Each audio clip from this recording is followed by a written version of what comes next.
I've rolled.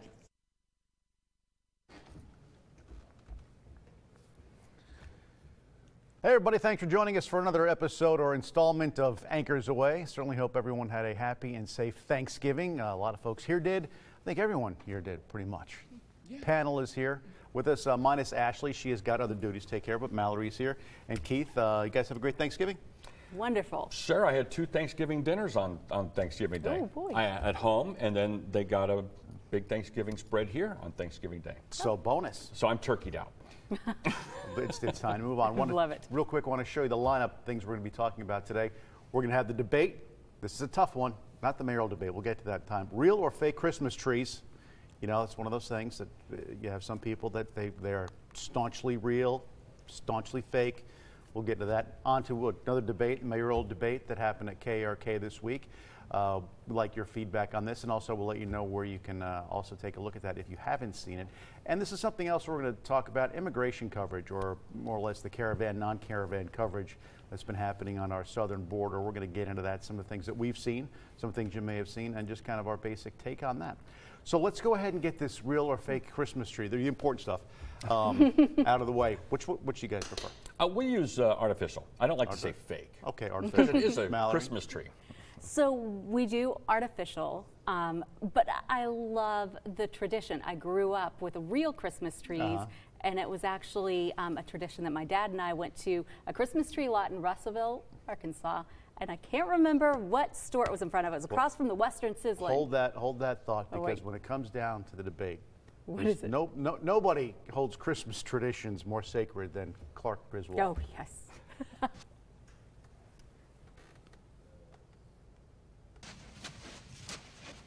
There it is.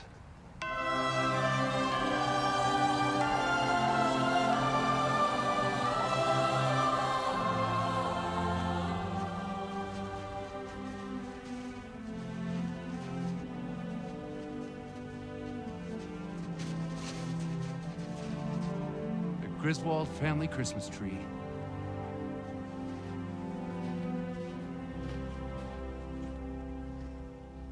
Isn't it a little big?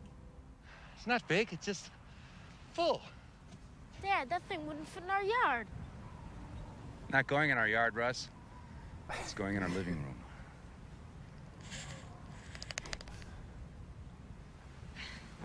Look at it. It really is beautiful, Clark. Something else, huh, Russ? Yeah, Dad. Isn't it a beaut, Audrey? She'll see it later, honey. Her eyes are frozen. Most enduring traditions of the season are best enjoyed in the warm embrace of kiss. I just think of the sap. You know when they get back on the sap. Yeah, they get the thing on the car and they go there. But go ahead now, pick up where you are. Real Christmas tree. When you were a kid. In Russellville, there was a Christmas tree farm. It was in the lot of a parking lot across from the Western Sizzling, you know, specific like that. Anyway, and every year we went and picked out a Christmas tree, and I loved it, and it was an amazing tradition, but now we do fake. So someday I'm going to get Or as Keith would say, artificial. Artificial. It's not fake. What about you? Because it is a Christmas tree. We have kind of a tradition that, growing up, it started out as real. This is back in the early 70s, mid 70s. We'd always go out and get one, but we wouldn't cut it down like that. We would, because we lived in the suburbs, so we had to go to like Sears, would have them in the parking lot. We'd pick one out, and that was always great. And then we'd decorate it, and then you've got the hassle of watering it, making sure that it stays moist, which is a safety issue. Then my parents got the point, said, let's get an artificial tree.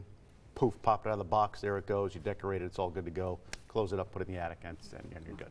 Easier. So, but now we have just about a tree in every room, but we always have in one room a real tree.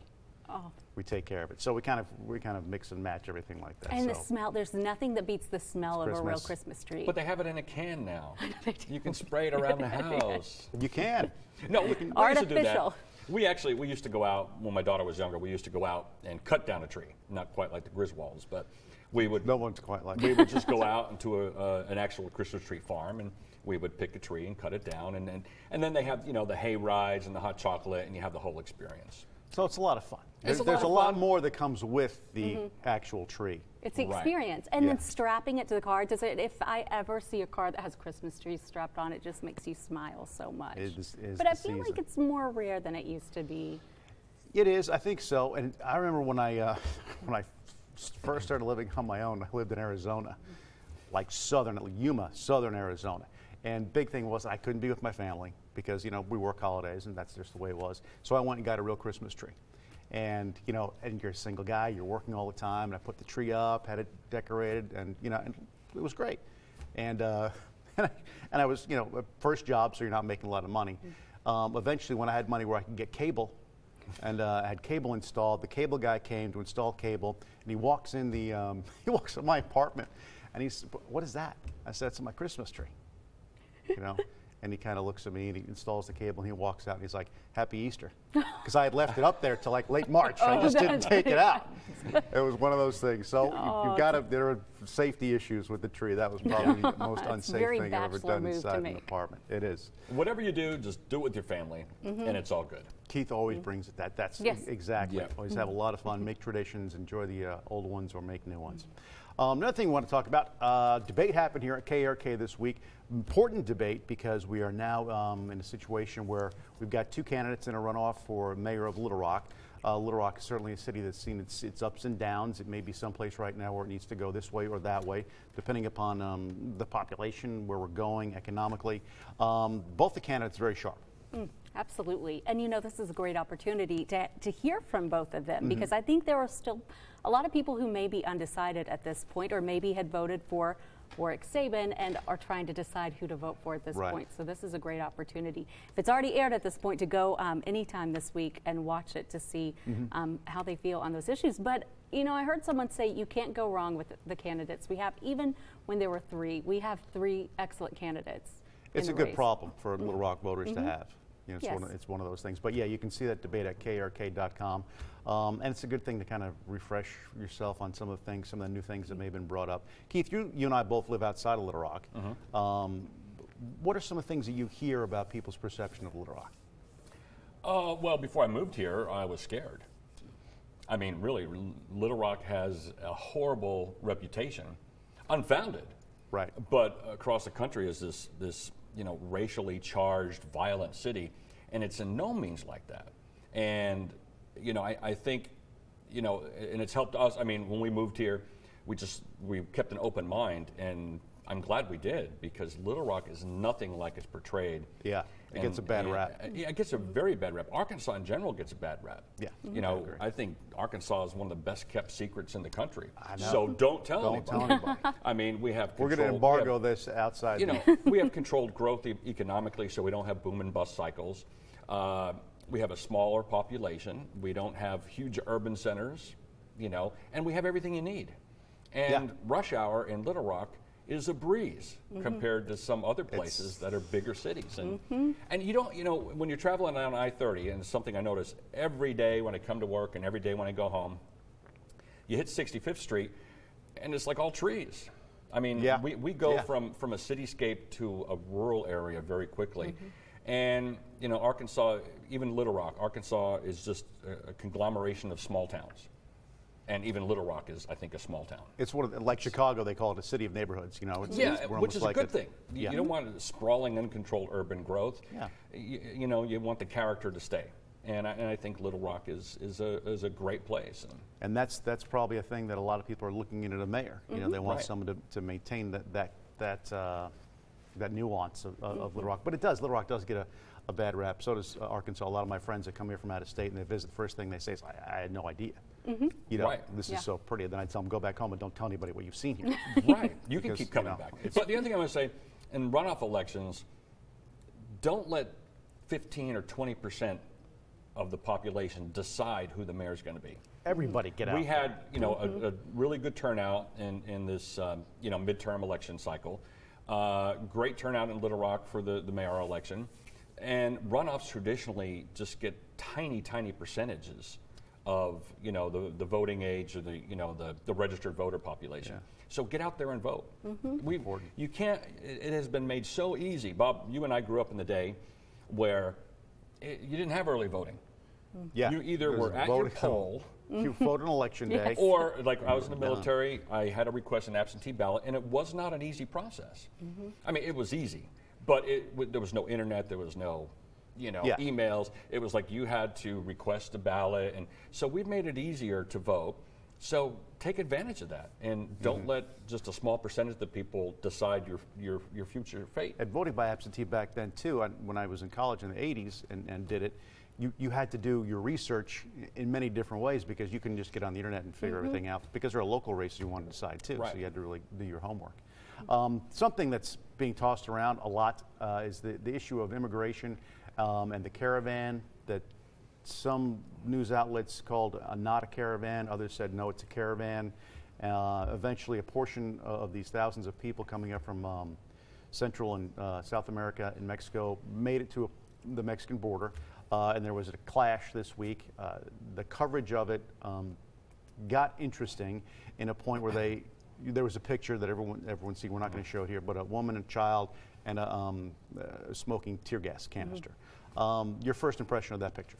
Oh, well, when you see that picture as a mama, I mean, it makes your heart, it tugs at your heart. You don't want anyone to be in pain. You don't want anyone to be sick. You don't want anyone to be hungry. It's a very complicated issue, though. I mean, it's very, very complicated issue. No, it is in a no. sense, but before I break the glass on Keith, it's interesting because all of a sudden, and there were so many media outlets saying nothing's going to happen. This is calling it a ploy by the Trump administration, and then the Trump administration said no, it's there, and some news outlets covered it, said it's happening, and then we're up, down, we don't know what's happening, and then all of a sudden there's a bunch of people at the border. They make a rush to the border. Border agents did what they have done in many years past, is Yes. they'll lob some tear gas canisters over there to keep folks just calm. And a lot of people said that it's full of women and children, and there was a report I saw on MSNBC, the reporter that was in the thick of it said the majority of them are men. Yes. Working age men. So you've got to kind of balance this whole thing with a lot of the coverage. And immigration is a tricky issue. Keith, you No, it's not a tricky issue, Bob. It's not a there's tricky photograph. issue. These are heart-wrenching photos, but immigration is not a tricky issue. The United States, everybody goes, hey, we're a nation of immigrants. Yes, we are. And prior to the 1960s, when immigrants came to America, and we'll go back to our ancestors that came into America through Ellis Island, there was a process. You came to America, and back then, you had to be what America kind of embodies: self-sufficient, initiative, a go-getter. You weren't guaranteed entry. Right, and also what's changed today is the welfare system that has developed since the 60s that our country can't afford to do anymore for the whole world. You go to any doctor, let's say a mental health doctor, and they will tell you, take care of yourself first before you could take care of others. There are lots of people in our nation that need help. There are homeless. There are veterans with mental illness. There are children here starving. There are poor folks. You got to take care of our folks first. And then you could help other people. And number two, immigration is not a tricky issue. We have laws. And we're a nation of laws. That's what makes a nation is a sovereign border. There's a process for allowing people in. And secondly, as these groups of people came up through Mexico, Mexico offered them asylum. And they refused it. Most of them did. And if they were fleeing political persecution, Mexico, and that's basically the kind of the policy of the three nations in North America, you're supposed to take asylum at the first safe nation, and that would have been Mexico. And what you don't see in a lot of these pictures, and what we saw what happened in Europe a few years ago with the waves of uncontrolled immigrants from fleeing the Civil War, which is probably more appropriate for asylum issues, but you're seeing the number of military-age men that are out there in these groups, and that in front of them a lot of times they will put the picture folks. Yeah. I don't want to be cold about it. I just want to say that we have laws, and there is not an immigration crisis. There is not. We don't need to fix our immigration system. We just need to follow the laws that have been in place for 50 years. And like you say, because my grandfather immigrated here from Denmark in the early, I think it was 1911. So things weren't great there. Came over on a ship in steerage, and got here. And worked and became a successful businessman in Chicago, excavator. He was in the construction business, but never taught my dad or his brother how to speak English, or Danish rather. And he said, because I'm in this country, I'm going to speak English. And I may have said it here before. He goes, because I owe it to these people who let me become an American citizen to do everything I can to live the way they're living. And then eventually lost it all during the Depression. But then again, too, because he had that work ethic, didn't go on the dole or whatever it was back then, wasn't as much welfare, but he went back to work doing something. And after that big surge of immigration back in the early 1900s, the United States actually pretty much shut down immigration for at least 20, 30 years because they wanted to give a chance for the new immigrants to get assimilated into the country. And we don't want the balkanization of the United States, which is what happened with the Yugoslav War, where you just have these groups that never assimilated into the country, and you end up having a war like they did back in the 90s. Serbia, Herzegovina, and Bosnia. You want people to kind of come into the fabric of America, and it has to be done in an orderly way. Yeah, and like you said, there are laws, and it does take time. We welcome everybody. Yes, but you've got to go through the steps. What about all those people that didn't do this, that waited their turn? Is that fair to those people that followed the rules? And the groups that rushed the border in that case, we don't know who they were. There have been a lot of instances of people that aren't from Central or South America coming over from Southwest Asia who could be terrorists, who don't have background checks. A fact of the matter is, too, if there was a large ship that pulled up to a port in Australia and people just started filing off, they would get shoved right back on that ship probably, or something similar would happen because other countries have similar laws. Exactly. And let me talk about the tear gas issue, because they're making such a big deal that tear gas was used. Tear gas was used a lot more back in the 20, I want to say, and I did the research, and you could do it too, back in the 2010 to 2012 time frame, when there was rushes at the border. So this administration is not the first to use tear gas. It was used, I mentioned that, yeah. It was used a lot more earlier when they had similar situations. You can't have people rushing the border. Imagine this is your house. Would you want people rushing your house like that? And that's why we could talk about it all day. It's so important to find out what you're seeing, if it's true in the state, because there is so much that's put out there, and there are things that are manipulated, and it's artificial news. Yeah, it is. I won't say fake, but there's a lot of we fight that. We're not fake news, but some national media does seem to have an agenda and does seem to want to push a narrative. So it's up to us as citizens, not just TV. Just as a consumer of information, you've got to bring in as much as you can. Research it. And it's almost, you could strangle your brain. There's so much out there. But definitely, even if someone says, well, they're on the left or they're on the right, well, try to scoop up a little bit of both and try to figure it out. Don't live in an echo chamber and listen to what you only want to hear. So important. So important. Yes, because you can always find someone who agrees with you. That's true. I could say anything. Could say, elephants came from giraffes. And I'm sure I could find someone online that would agree with me on that. Well, I found somebody, so it must be true. I thought you were leading up to another baby picture. Oh, no, I don't. I love it. If you told can we do that all next week, just baby pictures? We'll do that. That'll calm things down just a little bit. Just to end on a lighter note, have you seen the Skittles commercial where the giraffe is eating the rainbow? Is it cute? And then there's the guy milking Skittles from underneath the giraffe. It's the funniest commercial. It's bizarre. That's coming next week, too, then. On that note. Sounds good. Guys, thanks very much. And as always, thank you very much for stopping by and joining us for Anchors Away. We certainly hope you have a great week. We'll see you next week.